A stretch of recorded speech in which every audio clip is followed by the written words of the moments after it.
ये शोर किससे आ रहा है? हेलो हेलो हेलो, मेरी आवाज आ रही है आप लोगों को? जी सर आ रही है। यस सर आ रही है। यस सर आ रही है।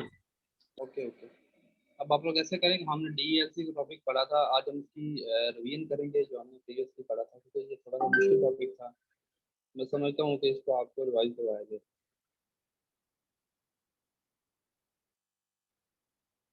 तो एक बच्चा माइक ओपन कर ले ताकि मुझे मेरी आवाज़ आप तक पहुँच रही है, मुझे पता चले। ये आप कर लें, आज तक आपको माइक ओपन कर लें।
जी अस्सलाम वालेकुम क्लास। आज हम बात कर रहे हैं हेमेटोलॉजी और कंप्लीट ब्लड पिक्चर के हवाले से। इसको हम ऑलरेडी पढ़ भी रहे थे। क्या मेरी आवाज़ आपको आ रही है तमाम लोगों को? Yes sir. ओके। कहीं जी पे सर कोई जी। इशू हो, हाँ कहीं पे कोई इशू हो किसी बच्चे को, तो एक बच्चा माइक ऑन करके मुझे बोल दो। राइट।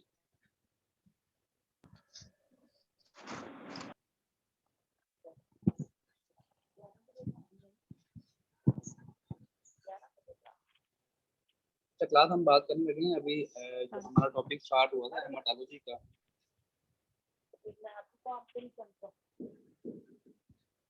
और इस टॉपिक के अंदर हमने डिस्कस किया था कि डीएलसी क्या है और ब्लड के कंपोनेंट्स क्या हैं, प्लस हमने बात की थी कि ईएसआर क्या है, एचबी के वालों से बात की थी, और हमने एचबी के दोनों मेथड का प्रैक्टिकल सीखा था, ईएसआर का प्रैक्टिकल भी हमने सीखा था। आप तमाम स्टूडेंट को पेज नंबर की जरूरत नहीं है, जो मैंने स्क्रीन शेयर की है उसी स्क्रीन को देखें। आज हम जिसमें बात करने लगे हूँ, आज हमारा जो है वो हेमाटोलॉजी का पूरा चैप्टर जो है वो हम इसको कंपाइल कर रहे हैं। और जो हमारा जो डीएलसी का चैप्टर वाला है एंड वाला, इसको अब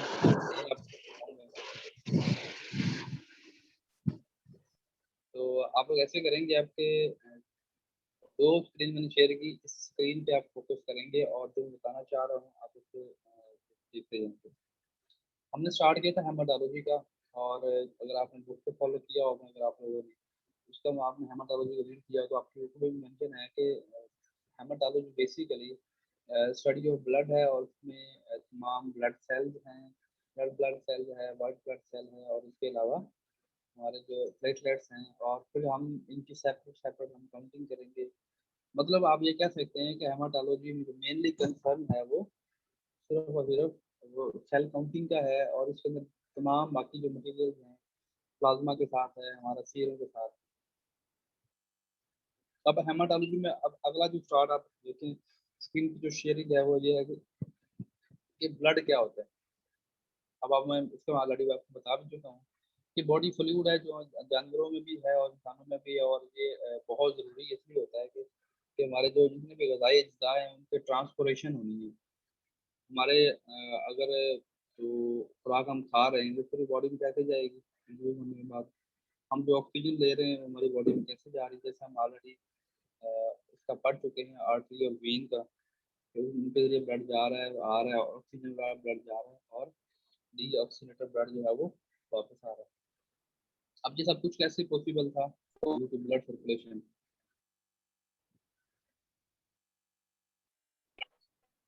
अब आप देखें कि इसमें ये कह रहे हैं कि स्पेशलाइज्ड बॉडी फ्लूइड है, जानवरों में भी होता है, इंसानों में भी होता है, और ये इंपॉर्टेंट चीज़ है ट्रांसपोर्टेशन ऑफ गैसेज के लिए, ट्रांसपोर्टेशन ऑफ न्यूट्रिएंट्स के लिए। ये फंक्शन ऑफ ब्लड आप कह सकते हैं इसको, जो बता रहा हूँ अभी, गैसेज का ट्रांसपोर्टेशन करना और न्यूट्रिएंट्स के ट्रांसपोर्टेशन करना, और उसके अलावा वेस्ट प्रोडक्ट्स को बॉडी से बाहर निकालना, चाहे वो स्प्लिट में लाके रेड सेल को डैमेज करवा दे, वो लीवर में जाके जहरीले माध्यम से खत्म करवा दे, या इसके अलावा वो कार्बन डाइऑक्साइड को वापस हार्ट में लाए और वो थ्रो इनहेलेशन एक्सहेलेशन जो है वो बॉडी से जो है वो एक्सहेल हो जाए।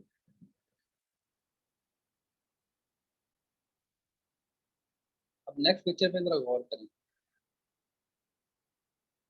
क्या तमाम स्टूडेंट्स की मेरी अगर आवाज आ रही, मैंने पहले बोला था कि एक बच्चा जो है वो आज तक अपना माइक ऑन कर ले और मुझे बोलता जाएगा यस।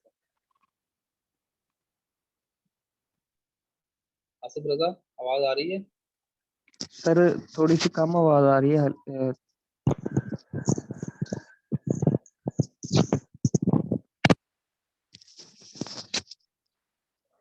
अब सही आ रही है? जी जी सर, अभी ठीक बिल्कुल आ रही है। अब देखें इस पिक्चर में जो मैंने अभी आपको पिक्चर शेयर की है, इस पिक्चर के अंदर भी देख लें कि होल ब्लड क्या होता है। अगर हम ट्यूब को अंदर ट्यूब के अंदर ब्लड डालें, उसमें प्लाज्मा कितने परसेंट है? अराउंड 55% है, और बाकी जो कंपोनेंट ऑफ ब्लड हैं वो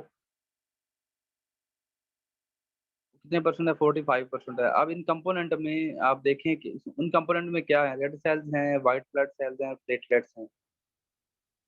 अब बताया जा रहा है कि 2 लाख से जो है वो 1.5 लाख से 4 लाख तक जो है वो प्लेटलेट्स होते हैं। 1.5 लाख से लेकर 4.5 लाख तक जो है वो प्लेटलेट्स होते हैं मिलीमीटर, और 40 से जो है वो 45 लाख तक मेल और फीमेल में जो है वो आरबीसीज होते हैं। इसी तरह 4,000 से लेकर 11,000 तक हमारे जो है वो डब्ल्यूबीसीज होते हैं।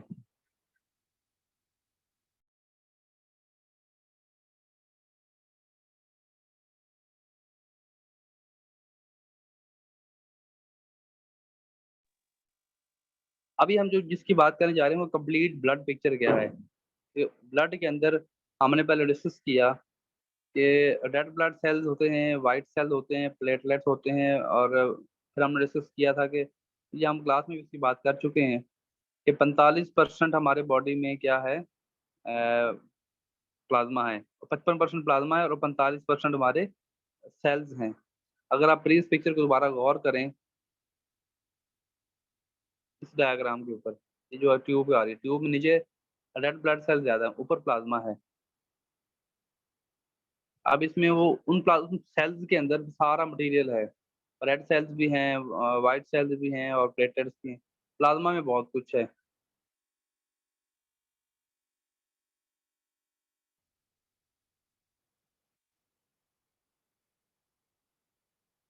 अब रेड ब्लड सेल्स का मैं ऑलरेडी आप लोगों को इसका इंट्रोडक्शन आपको डॉक्टर साहब ने भी ब्लड वाले टॉपिक में दे चुके हैं, लेकिन मैंने समझा कि ये आप लोगों को दोबारा बताना जरूरी है। जैसे कि आप लोग जानते हैं कि रेड ब्लड सेल को हम एरिथ्रोसाइट्स भी कहते हैं, और इन जो रेड ब्लड सेल्स जो है वो बाइकनकेव शेप के होते हैं, और इनका जो डायामीटर है भाई, एक सेल जो है वो उसका लंबाई और चौड़ाई क्या है, डायामीटर बोलते हैं लंबाई, टोटल लंबाई उसकी 6 से 8 माइक्रोमीटर है, और उसकी जो मोटाई है, थिकनेस, वो 2 माइक्रोमीटर है। और मेल में जो है वो हमारे रेड ब्लड सेल्स वो होते हैं 45 से 55 लाख तक, और फीमेल में होते हैं 40 से 45 लाख तक। यहाँ जो लिखा हुआ ना 4.50 to 6.50 multiply 10 unit over 6 microlitre, ये यूनिट प्रॉपर जो सीबीसी में यूज किया जाता है जब हम उसकी करते हैं रिपोर्टिंग करते हैं, इसमें प्रॉपर ये वाला यूनिट यूज किया जाता है, वो वही बनता है, मिलियन के में बनता है ये वाला। अब फीमेल में 3.80 टू 4.80, और लाइफ स्पैन बोलते हैं जो सेल्स जब बोन मैरो से बनने के बाद हमारे बॉडी में ब्लड स्ट्रीम में आ जाता है, तो उसकी जो जिंदगी कितनी है उसको बोलते हैं लाइफ स्पैन। ये 120 डेज होता है red blood cells.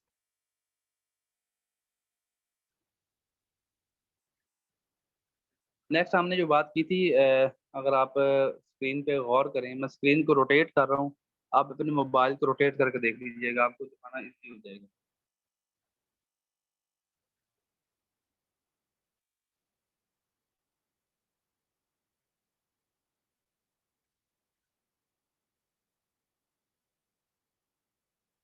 Class lecture के एंड में मैं आप लोगों का अटेंडेंस लूंगा, उससे पहले मैं अटेंडेंस नहीं दूंगा।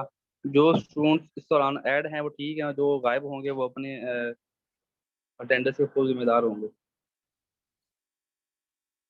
अब हम बात करेंगे एमसीवी की, ये सीबीसी का एक टेस्ट था जिसकी हमने बात की थी। इसका मतलब था मीन क्रॉस मस्कुलर वॉल्यूम, कि एक रेड ब्लड सेल के अंदर जो है वो एचबी का वॉल्यूम कितना होता है। नॉर्मली इसका नीचे रिजल्ट दिया जा रहा है 76 टू, मैं इसके आपको पॉइंटर के साथ मार्क भी कर देता हूँ।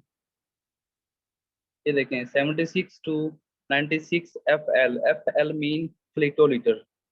इसका डिस्कस हम ऑलरेडी पहले कर चुके हैं। और नेक्स्ट है हमारे पास, जो नेक्स्ट टॉपिक जिसकी बात करने जा रहे हैं वो है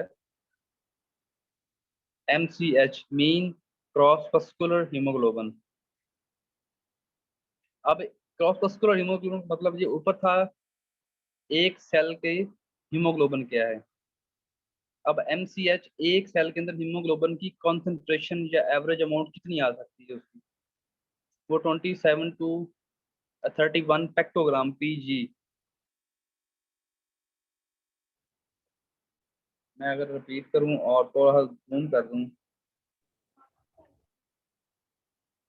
तो आपको अंडरस्टैंड कर जाएंगे।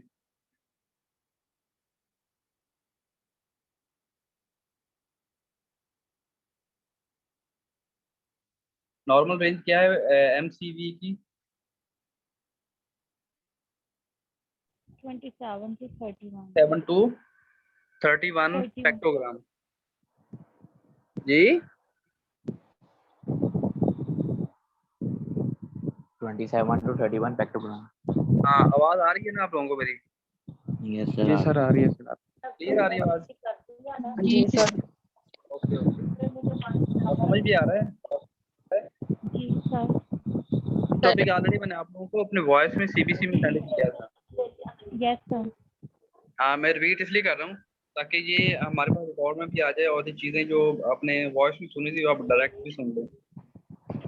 Okay sir. और अब नेक्स्ट हम जिसकी बात करने जा रहे हैं वो है mean cross muscular haemoglobin concentration, जिसको हम बोलते हैं MCHC। MCHC बोलते हैं इसको।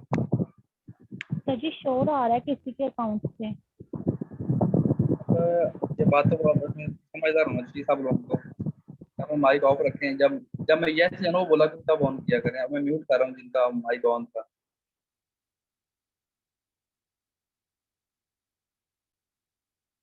अब तक हमने जो बात की है वो ये बात की है कि कंपोनेंट ऑफ ब्लड क्या होते हैं, ब्लड क्या है, ब्लड के काम क्या है।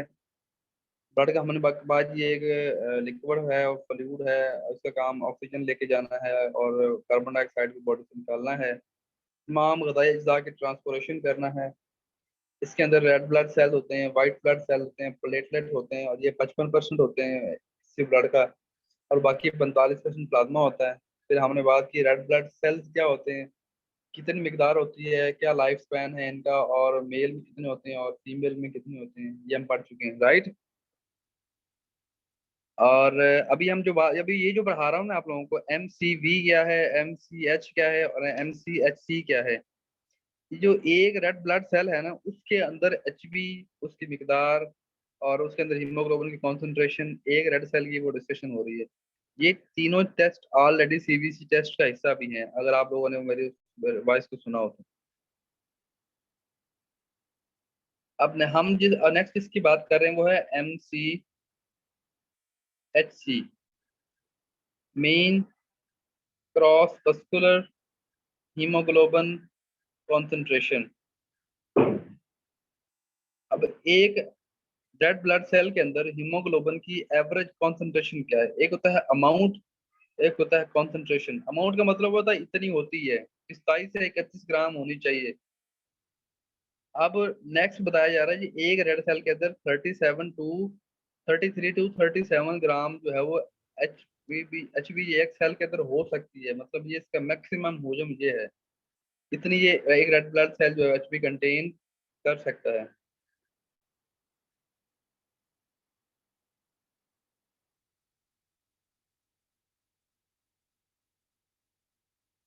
नेक्स्ट हम बात करते हैं प्लेटलेट्स की। मैं आपके पास स्क्रीन शेयर कर रहा हूँ, आपको इस स्क्रीन को अच्छे से और गौर से देखें जरा।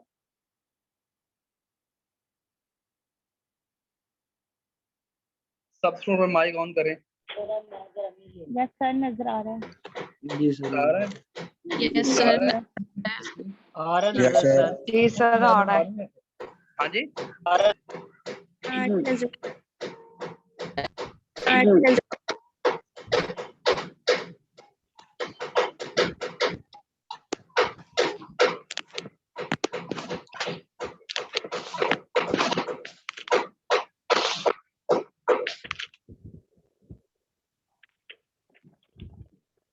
हेलो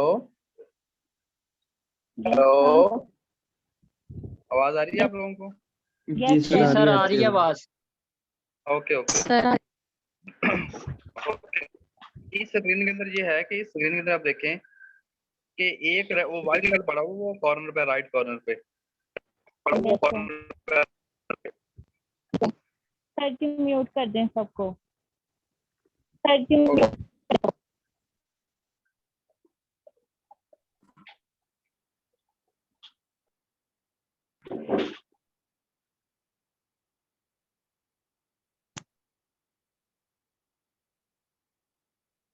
अब इसके अंदर आप देखें कि लेफ्ट साइड पे, राइट साइड पे एक व्हाइट सेल पड़ा हुआ है, ये वाला।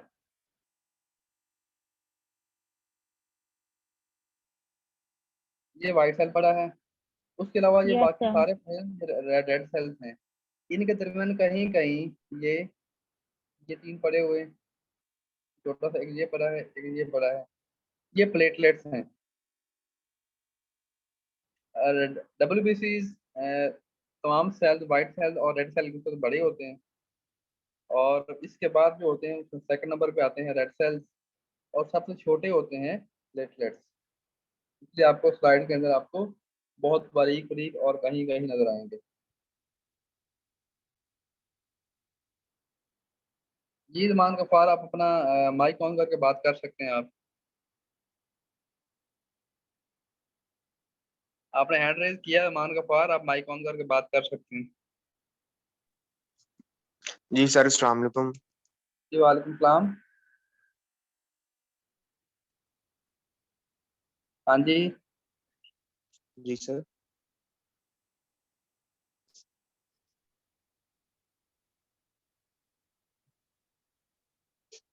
हेलो।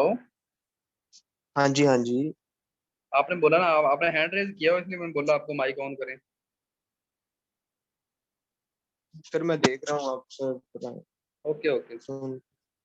अच्छा, नेक्स्ट हम बात कर रहे हैं प्लेटलेट्स की। तो कहते हैं प्लेटलेट्स जो है वो साइज में इस्तेमाल होते हैं, इनकी कोई एक नॉर्मल शेप नहीं होती, कोई एक स्पेसिफिक शेप नहीं होती, इरेगुलर शेप के होते हैं।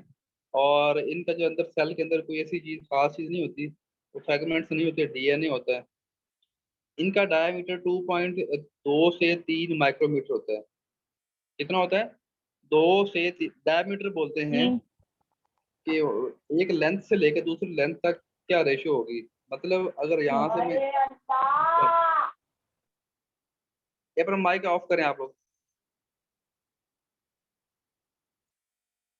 अगर मैं एक लाइन खींची है तो इस कॉर्नर से लेके इस कॉर्नर तक इसकी टोटल लेंथ कितनी बनती है, इसको बोलते हैं डायमीटर। समझे मेरी बात को? इसी तरह अब जो डायमीटर है प्लेटलेट्स का वो 2 से 3 माइक्रोमीटर होगा। अगर हम नेक्स्ट बात करें कि लाइफ स्पैन क्या होगा, तो लाइफ स्पैन मतलब है कि रेड प्लेटलेट्स जो है वो जब बोन मैरो से बनने के बाद हमारे ब्लड में आएंगे तो ये 7 से 14 दिन तक हमारे बॉडी में जिंदा रहेंगे। उसके बाद ये भी उसमें जाके हमारे स्प्लीन में जाके ये किल हो जाएंगे, डेड हो जाएंगे। इनको हम थ्रोम्बोसाइट्स कहते हैं। और ये 1.5 लाख से लेके 4.5 लाख तक हमारी बॉडी में नॉर्मल होते हैं।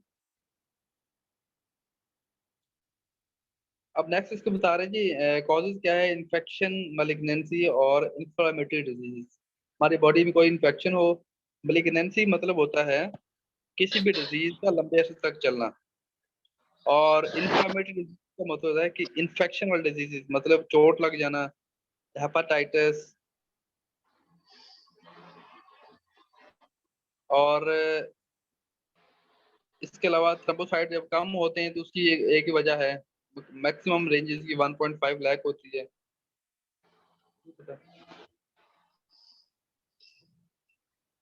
अब यहाँ तक जो बात हमने की है वो ये की है कि प्लेटलेट स्मॉल में साइज होंगे, डायमीटर 2.3 माइक्रोमीटर होगा, 7 से 14 दिन का लाइफ स्पैन होगा, 1.5 लाख इनका मिनिमम वॉल्यूम होगा, 4.5 लाख इनका मैक्सिमम वॉल्यूम होगा।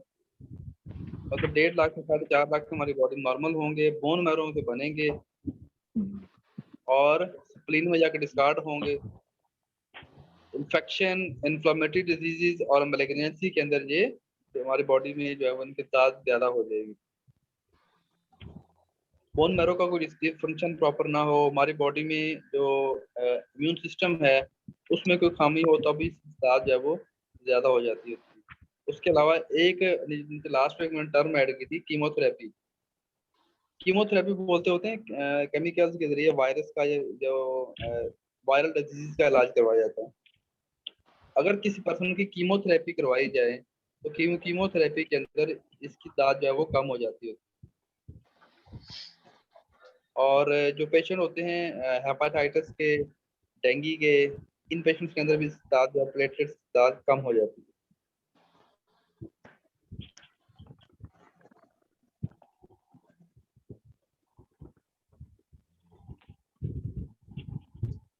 जी, अब हम बात करेंगे हीमोग्लोबिन की। एक ब्लड के अंदर हीमोग्लोबिन क्या है, उसका काम क्या है और वो नॉर्मल कितनी होती है,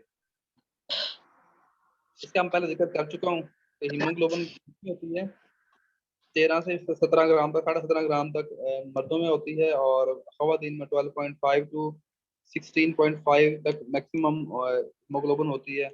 बच्चों में 11.5 से 15.5 तक होती है। लेकिन जो बच्चे पैदाश होते हैं ना, 2 दिन के, 4 दिन के, 2-3 महीनों के होते हैं, उनकी एचबी 20 ग्राम तक होती है। अगर यही एचबी ज्यादा हो जाए तो हम इसको बोलते हैं पॉलीसाइथीमिया। अगर यही एचबी कम हो जाए तो हम इसको बोलते हैं एनीमिया। एनीमिया। नीचे लिखा हुआ है हेमेटोक्रिट, ये HCT वर्ड है। इसको बोलते हैं पैक सेल वॉल्यूम। ये एक पैक के अंदर सेल्स की कितनी मिकदार होती है। 45 से 52 लाख तक मर्दों में और 37 से 47 लाख तक औरतों में pack cell volume. Pack cell volume आप ये कह सकते हो कि एक ट्यूब हमने ब्लड में फिल कर ली है, उसके अंदर सेल कितने % होंगे, इसको बोलते हैं हेमेटोक्रिट, राइट। हीमोग्लोबिन का काम ऑक्सीजन कैरी करना है, और उस ऑक्सीजन को कैरी कहाँ से करना है, लंग्स से कैरी करना है, और हमारे बॉडी के टिश्यूज तक हाथ उसको ऑक्सीजन को लेके जाना है। जैसे कि हमने जिक्र किया था ब्लड का फंक्शन, कि ब्लड क्या कर रहा है, ऑक्सीजन कैरी कर रहा है। अब ब्लड का कौन सा पार्ट ऑक्सीजन कैरी कर रहा है, वो रेड ब्लड सेल। और रेड ब्लड सेल के अंदर कौन सी चीज है, वो हीमोग्लोबिन है।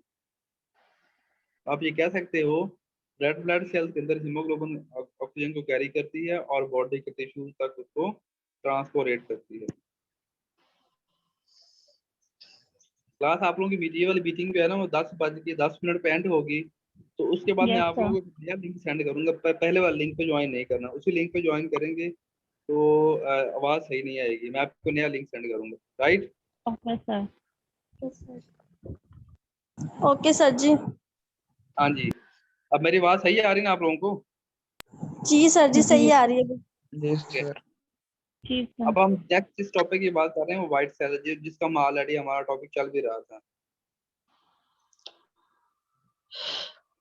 अब व्हाइट सेल्स हमारी बॉडी में होते हैं 4000 से लेके 11000 तक इनकी रेंज होती है, और इनका काम होता है कि ये इन्फेक्शन के अगेंस्ट फाइट करते हैं, हमारी बॉडी के आर्मी होते हैं।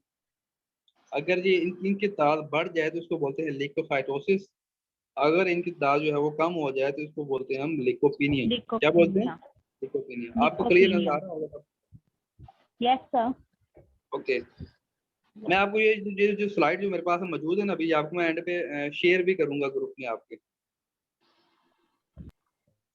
अब व्हाइट सेल्स को हम दो हिस्सों में तकसीम करते हैं, एक है ग्रेनुलोसाइट्स और दूसरा है ए ग्रेनुलोसाइट्स। ये हम अलग, ये है न्यूट्रोफिल।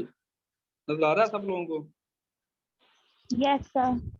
न्यूट्रोफिल के जी नीचे सर। लिखा हुआ है ग्रेनुलोसाइट्स। ये किस ग्रुप का है? अब इसका मेन काम क्या है? Primary defence against bacterial infection, phagocytosis and digest micro organism. ये आपको ऑलरेडी वॉइस में सेंड भी कर चुका हूँ।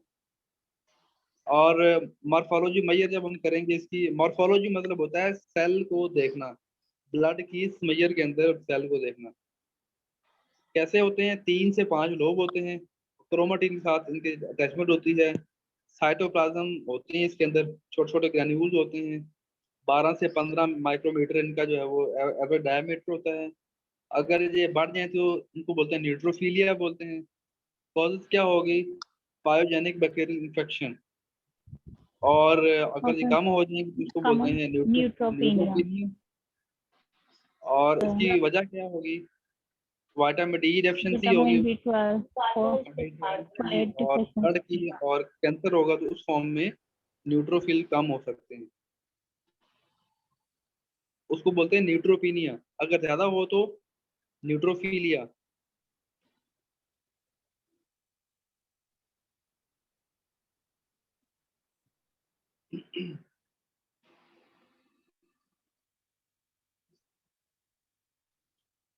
नेक्स्ट कौन सा सेल है हमारे पास?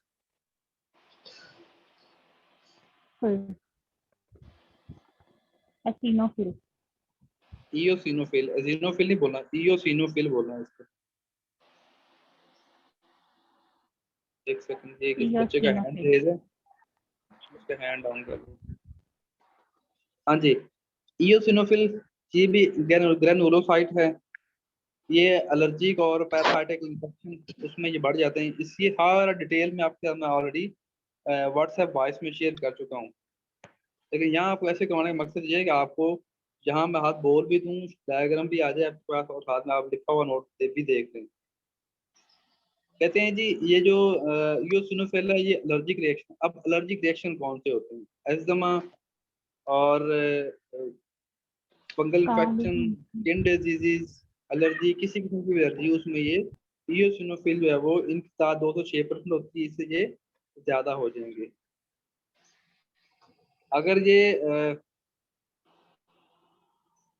इनका जो डायमीटर है वो कितना होता है? डायमीटर इनका 12 to 17 माइक्रोमीटर। 17 micrometer. और नॉर्मल रेंज कितनी No, इनकी? 2 2 to to 6 6%। the percentage. लोग आपस में कैसे जुड़े होते हैं? क्रोमेटिन लेयर के जरिए। Okay. मैं क्रोमेटिन लेयर को मेंशन कर दूं कहाँ लिखी हुई है।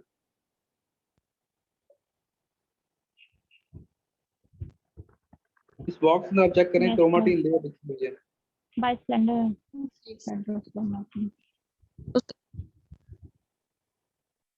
अब अब अगर इयोसिनोफिल तादाद जो है वो नॉर्मल 2 से 6 या इससे ज्यादा हो जाएगी तो उसको बोलेंगे इयोसिनोफिलिया। अगर यही तादाद जो है वो कम हो जाए तो उसको बोलेंगे इयोसिनोफीनिया। जब तादाद ज्यादा होगी तो कौन सी डिजीज होगी? एस्थमा होगी, हाइपर सेंसिटिविटी रिएक्शन बॉडी में, इयोसिनोफिलिया। इयोसिनोफिलिया और इयोसिनोफीनिया। अंडरस्टैंड कर रहे हैं? जी सर। जब ज्यादा होंगे तो क्या होगा? Yes, asthma sir. किसको बोलते हैं? एस्थमा।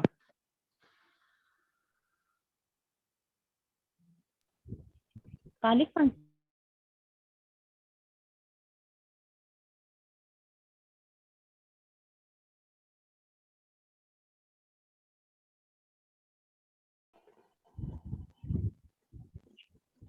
एस्थमा हम बोलते हैं दमा को। और नेक्स्ट है डिक्रीज इयोसिनोफिनिया। ये तो बच्चे ने मैसेज किया है, मैं उसको देख रहा हूँ क्या कहना चाह रहा हूँ। ओके, ध्यान खामोश हो जाओ यार। ध्यान, आवाज आ रही है ऊपर। हाँ, अच्छा, अगर जो है वो इयोसिनोफिनिया हो जाए तो उसका मतलब ये है कि इयोसिनोफिल कम हो गए। और किस सूरत में होंगे? अगर कोई